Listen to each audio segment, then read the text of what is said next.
Welcome to the Short-Term Rental Source podcast. It is our mission to help you learn how to successfully launch and self-manage your short-term rental with less pain and earn you more money. Enjoy interviews with industry leaders and musings about this challenging but fun STR life. Here's your host, Kim Fitzpatrick.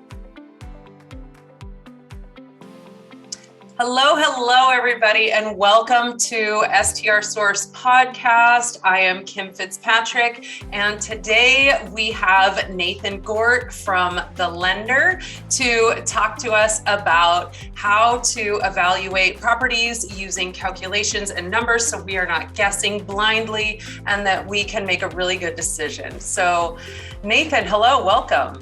How are you? I'm good. How are you? I'm great. Another day in paradise. That's right. All right. So talk to us about the numbers. How can we properly evaluate properties?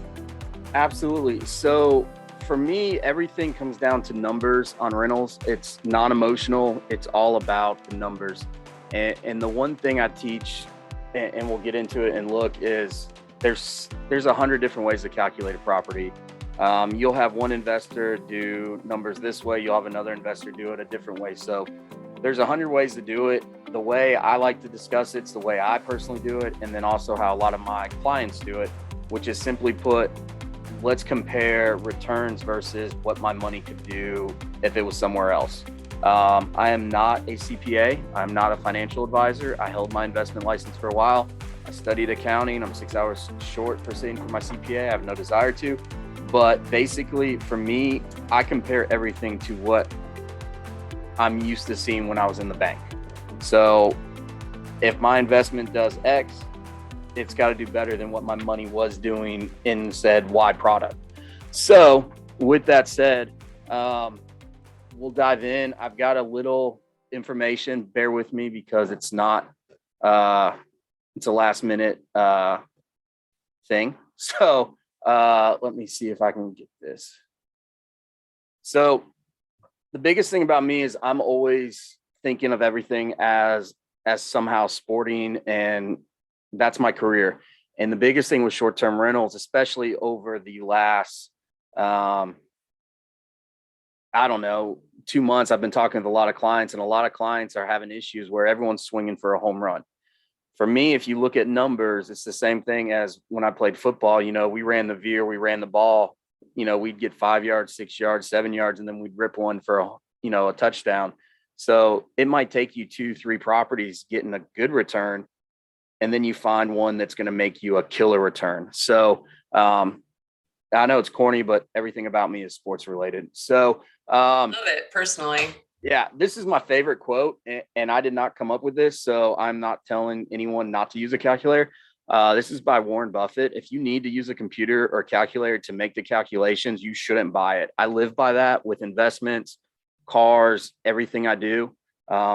Really, at the end of the day, you should be able to do everything by hand on napkin. If you have to break it down in an Excel spreadsheet to the decimal to see whether or not it's a good deal, it's probably not for you.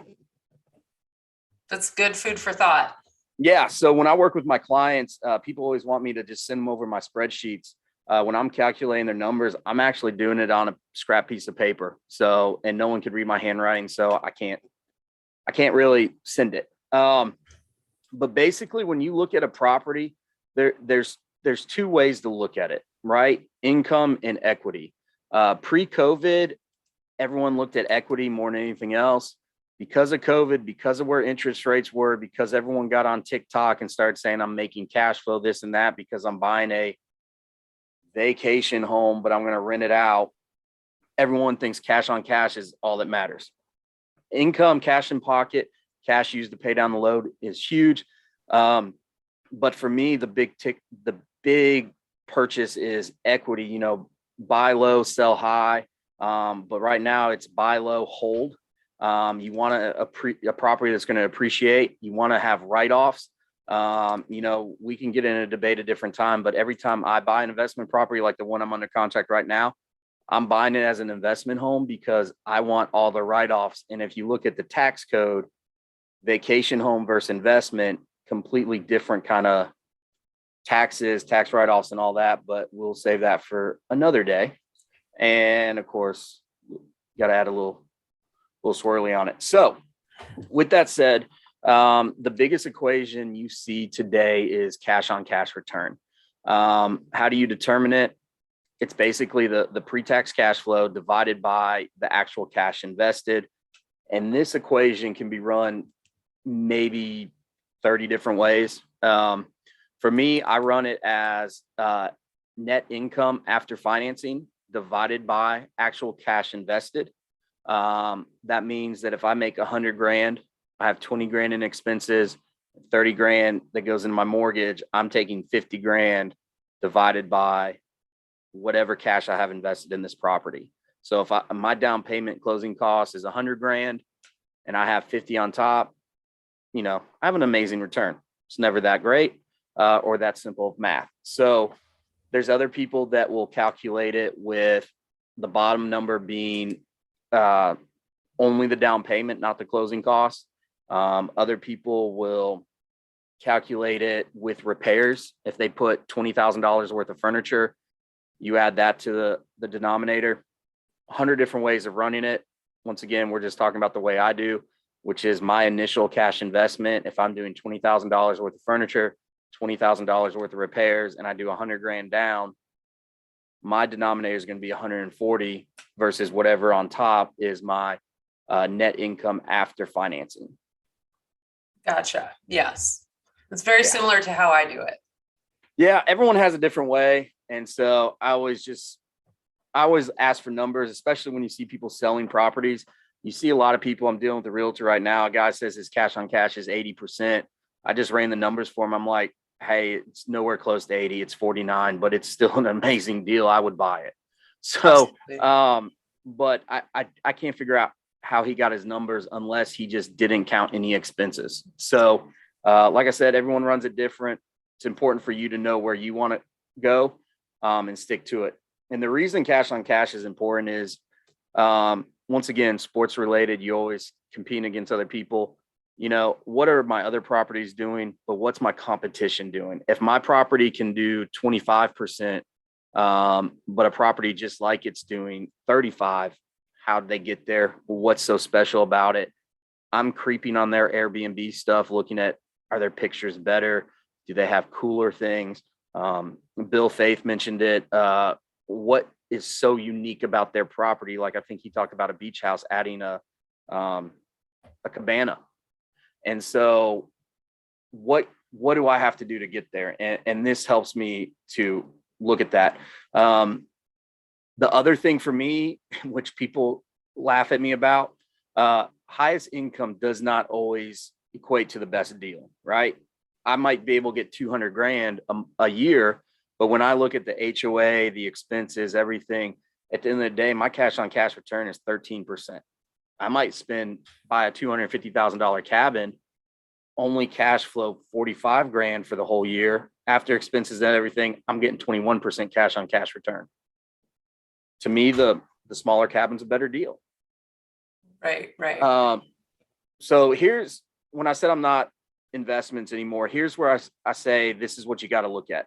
So comparing to your other accounts, if your money is in a treasury bond over the last 10 years, your average is just below 4% return, right? So if I'm looking at a cabin or a beach house, a condo, a camper, or renting a car out or anything, if I'm making 10%, but my 100 grand was in the treasury bond making just below 4, but that 100 grand could be used to make 10, 11%, it's probably worth it.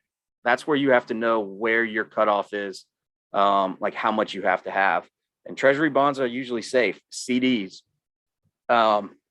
These were one of my favorite at the bank. A CD rate at a bank is probably 0.25%. Investment CDs we sold, you probably had a variable annuity or a fixed annuity. You probably were getting 2 to 3%. This was maybe 6 years ago. People would love it. People would invest money in there. If you're so happy about 2%, why would you not be happy about having a rental property that's making you 10% return on investment each year or 10% cash on cash? And then on top of that, you're gaining equity.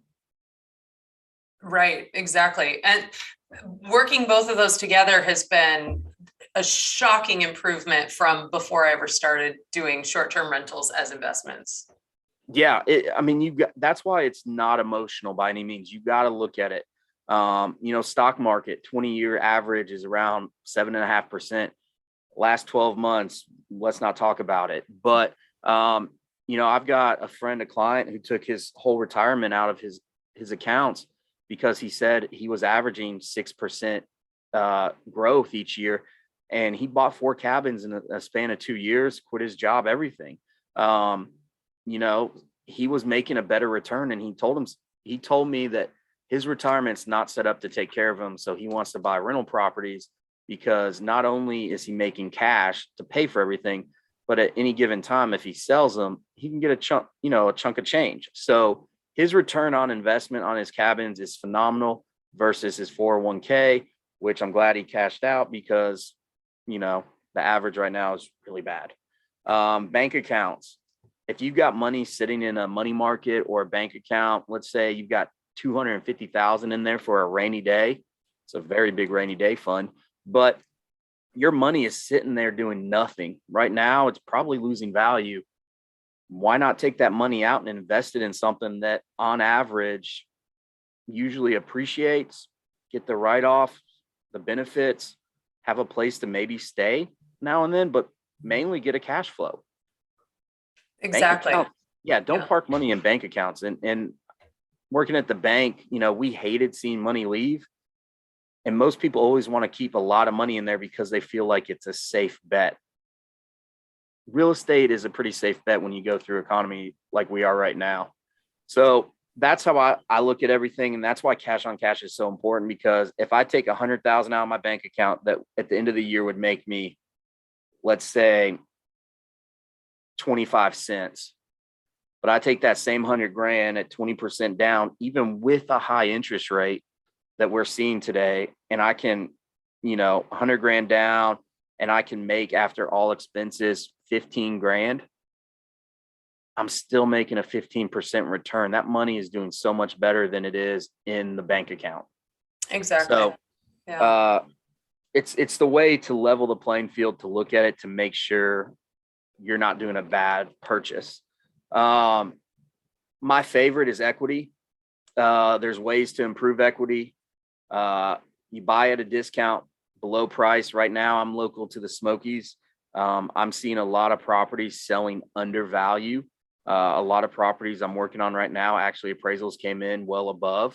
So if you buy at a discount, whether you find a property that is, needs work, or you find a property someone just got in over their head, or any circumstance, they say we have to sell quick, and it can appraise for, like, one example, one property is listed for 1.4.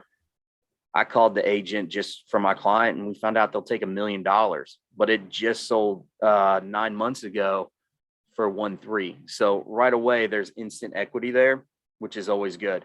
I think you've heard our company talk about this or post a lot, but add value. Right now is not a time to buy and flip a home. Now's the time to find distressed properties, buy something, fix it up, remodel it, add additions, and hold it. BRRRR is usually, buy, renovate, rent, refi, repeat. We added STR to the end of it, basically burster. You just want to hold it and rent it. What I mean by that is, there's a cabin, off-market cabin in Gatlinburg. I think the guy, he wants to sell it. Whether he does or not, I don't know. But if you enclose the carport, just adding a second bath and a game room, his property that's doing 65, 70 grand a year right now, on everything online, and property managers say it should do about 115, 120. My contractor looked at it because we were looking at possibly buying it. He said he can enclose it, do all that for about 75 grand. It offsets, because once you do all that and then you refi later on, you're adding so much value to it. You're gaining equity.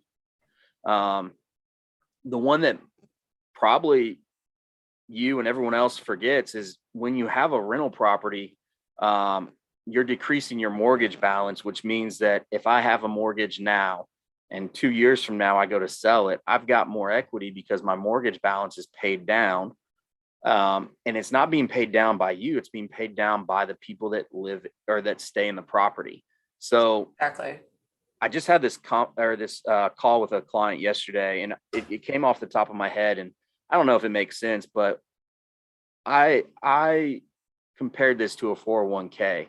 When you get a 401k, people look for 401ks that the company's paying you free money, right? 4%, 5% on top of whatever you put in.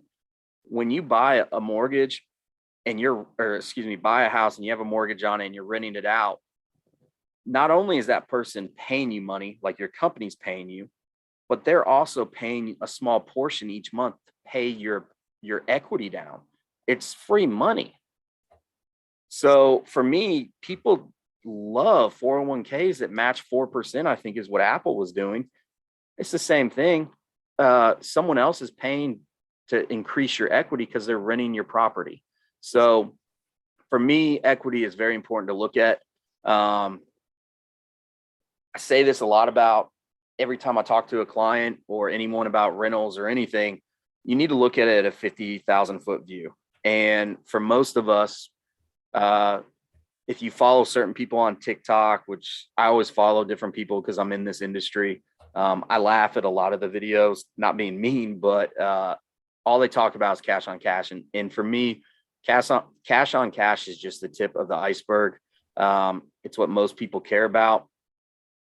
But equity is everything. Current equity, if you can buy low, buy before an area is hot, like Bill talks about doing, not only is your current equity going to be high because you put 25% down, but your future equity is going to be huge, right? I will say when I started, cash on cash was super important to me because I was looking to leave my job eventually. So I needed to replace the income. So initially that was the most important factor. And now that I'm in this for a while and I've had appraisals done on my properties and I've seen the equity build in such a short period of time, I'm like, okay, that's working. And that has been much more powerful than the income that I get. Yes, it pays the mortgage. Yes, it pays me out. But the equity and being able to use that and reuse it into another property and another is really a game changer. Absolutely. And I believe that's actually one of the next slides, maybe 2 slides from now. But equity is a game changer. If you have 4 or 5 properties, and let's just say you're refinancing your equity out every 3 to 5 years, basically one house at a time, you're basically paying yourself almost a salary from the equity, which is a non-taxable event. Once again, not a CPA, read up on that. But that's how you can increase your cash on cash, and that's how you can pay for your lifestyle or buy your next property. So for me, it's all about equity. As you can see, I know it's ugly, but talking about current equity, you got to buy low, not buy low the supermarket, but buy low price. Whether it means come in and be aggressive. In this market, I have several clients. A lot of people have cash, and right now, you can go in low, offer cash. Someone's going to take it and do delayed financing, which means we close on it right after you close, 2, 3, 4 weeks, whatever. Treat it just like a purchase, and we put your cash back in your bank account. So if you have $1 million in your bank account, do an asset depletion loan so that you can take that cash out so that you could pay cash and say, hey, look, you're asking for $1 million for your house. I'll give you $850 right now, close in 2 weeks. I know the market. I know this house. All I want is an inspection. I don't want an appraisal. And then as soon as it's done, we'll do delayed financing and put your cash back in. That's how people are buying and winning in bidding wars. It's not always the highest bidder, people that pay cash. And so more money down gives you more equity. Discounts. I say discounts. It's not like a store where you find houses 10% off, but you got to find ways to save money. Right now, with it being a buyer's market kind of shifted, ask for that seller concession to save your money up front. So all you got to do is pay the down payment, no closing costs, have them do it. Find a house that, when I look online or my realtor, I always ask what homes have been on the market the longest. If someone has a house on the market for 50 days in the Smokies, I can tell you 99% of the time it's because they don't know how to price it. The other percent, it's probably just because their realtor doesn't know how to sell rental properties. But find one that's been on there for a while, they want to sell, and come to an agreement. So that's how you gain current equity, because if it appraises for $1 million and you bought it for $850, right there, without you doing anything, you got $150,000 worth of equity, and then you got 20% you paid down. Right off the rip, you've got equity that you can tap into down the road. Exactly. Yeah. So current equity is possible in this market, even though some people will argue it. Then the bottom, which I think is the most important, as you can see by the pyramid. So I need to interrupt you real quick. You're not sharing your screen. So we're not seeing your thing. So it says I'm sharing. Maybe try again. Did it just go away? No, it hasn't been up. I've been following just fine, but you said something about the next slide and I was like, oh, we're not sharing. Because it's highlighted as it is sharing. Maybe can you stop sharing and then share again?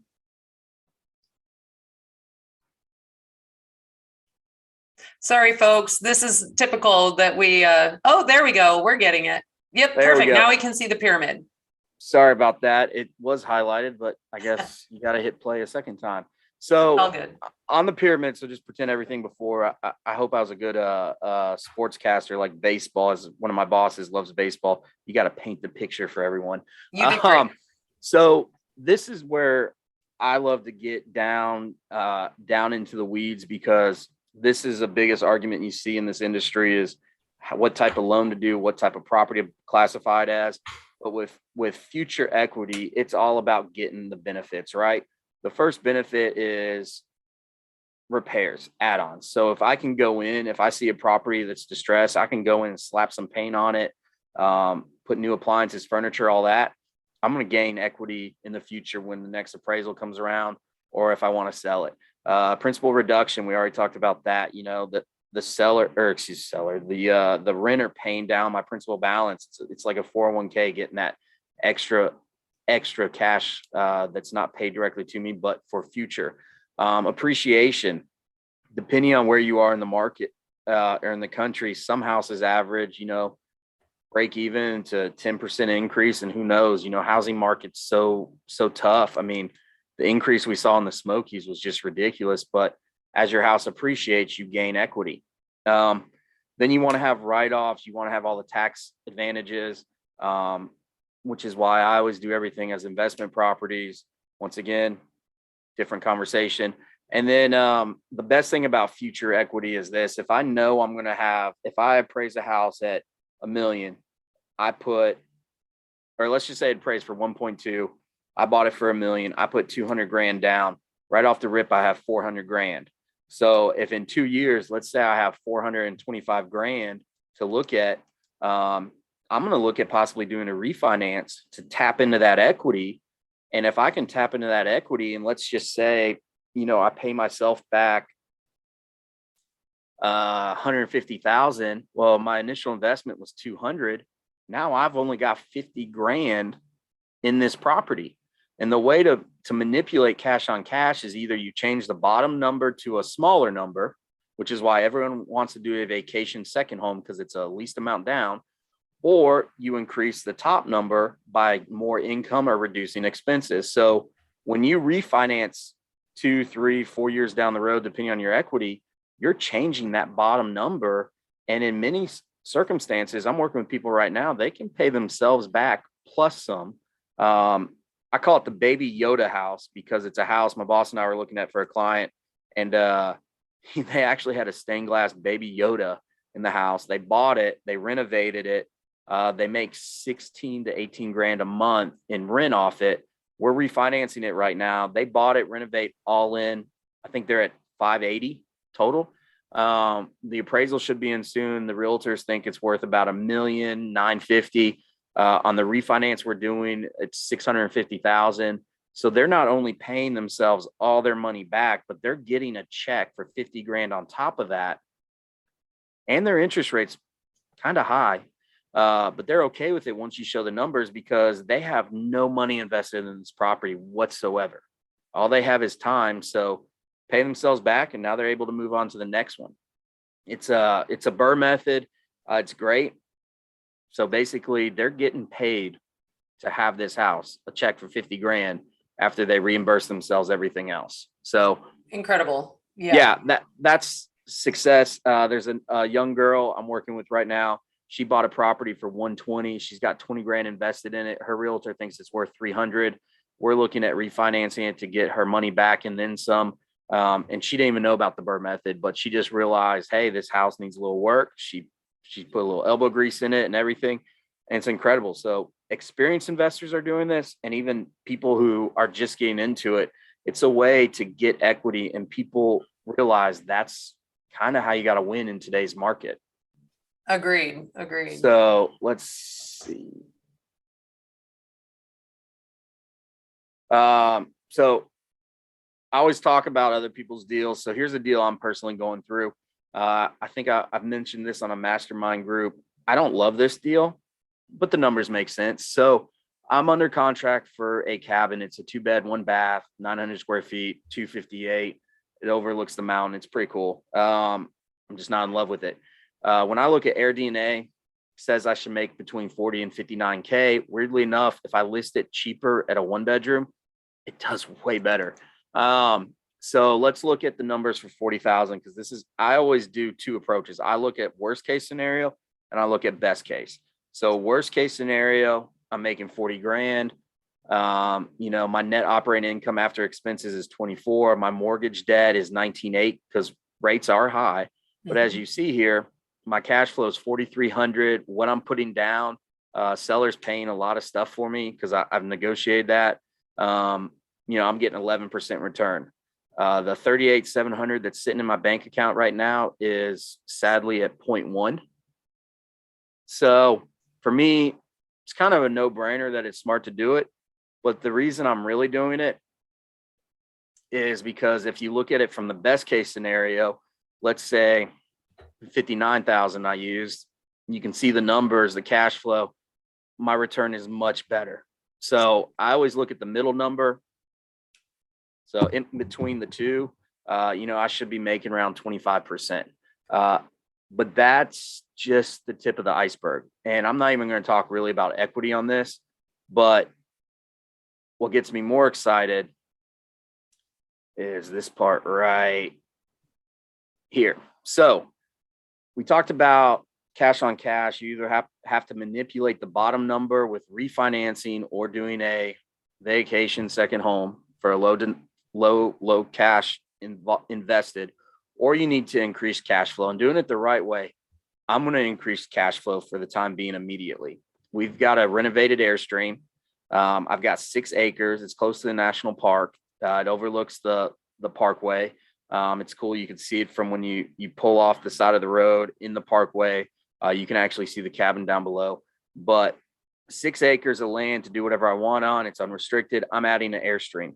Right up the road at Airstream Village, the guy we know there, he on average makes between 30 and 50 grand per camper. And his campers are nice, but no amenities or anything like that. So I think I can make around 25 to 50 based on his numbers. I'm going to calculate with 25. I bought the Airstream for 7,000. I have 2,000 so far in renovations, and it's able to be rented. Personally, it was more stress than money on this thing because I don't fit in the Airstream so well. And then, so I've got a quote to basically rent a Bobcat and a ditch digger and the supplies I have to run water and utility there. It's going to be about $1,800. So that's where I'm at. So that's an incredible way to be really creative with a property and get more equity out of it. I did a very similar thing. I know a lot of people know about my Buttercup camper, and It's in the Smokies as well. And it was just a test, and I'm shocked at I'm just mind blown at how well it's doing. Very similar numbers to yours. Yeah. Yeah. People love unique, and unique things sell. I think Airbnb, everyone's talking about how you're changing. You got to advertise something. So my childhood was spent living at the beach. And I know this sounds stupid, but back in the day when I was a kid, all the friends would just shower outside after being on the beach or anything like that. Heck, we got a picture of my brother and his best friend and his a girl that they're friends with when they were 5 years old, all showering butt naked out there because they just came off being in the mud. So I love outdoor showers, grew up that way. So I've thought the idea of being unique, more unique than the Airstream Park and more unique than any cabin I've seen so far. So if I'm wrong, please tell me. I'd love to go see that cabin. But I want to make an outdoor bath. I want to do something unique where, hey, you have the Airstream bath, but you can walk around to the side and you can shower in a rain shower, or you have a tub out there and you just overlook, you have the sky, and then there's a window where you can actually see the mountain. And I think it's corny, but I think it's unique.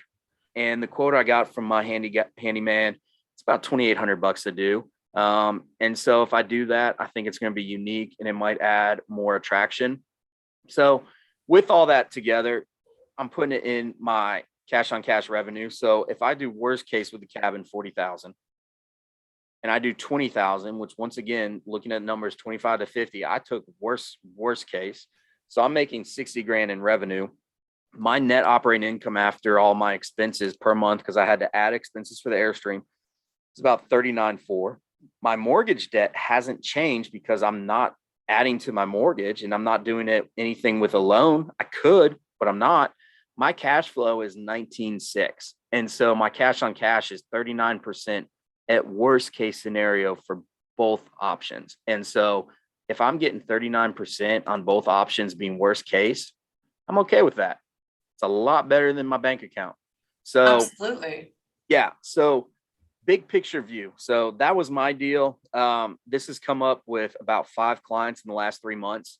And so I wanted to mention this. This is where I think people get caught up when calculating. They look at everything as a deal by deal, but also each home individually. So real estate, as you mentioned earlier, you learned that it is an investment vehicle, right?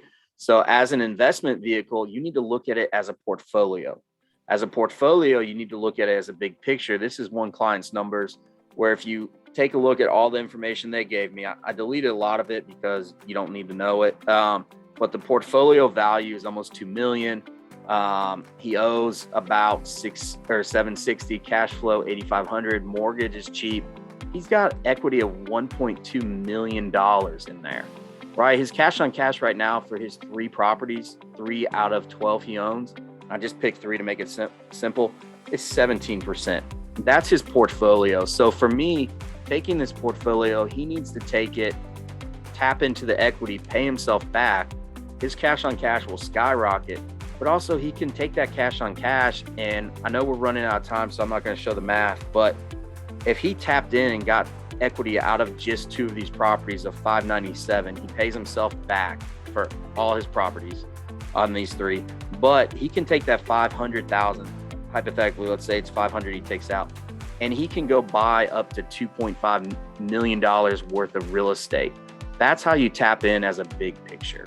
That's incredible. Now, I want to ask you in our last 30 seconds here, how can people get a hold of you when they want to pick your brain and talk to you about their deals? I'm Eastern time. I work nonstop, so you're more welcome to call me, email me. I hope you'll comment and put the information down. I will. But I'm always available, and I love talking about this stuff. I'm a jock, but I geek out when it comes to investments. So feel free to reach out. Like I said, this is just tip of the iceberg, but I hope this helps someone or anyone at looking at deals.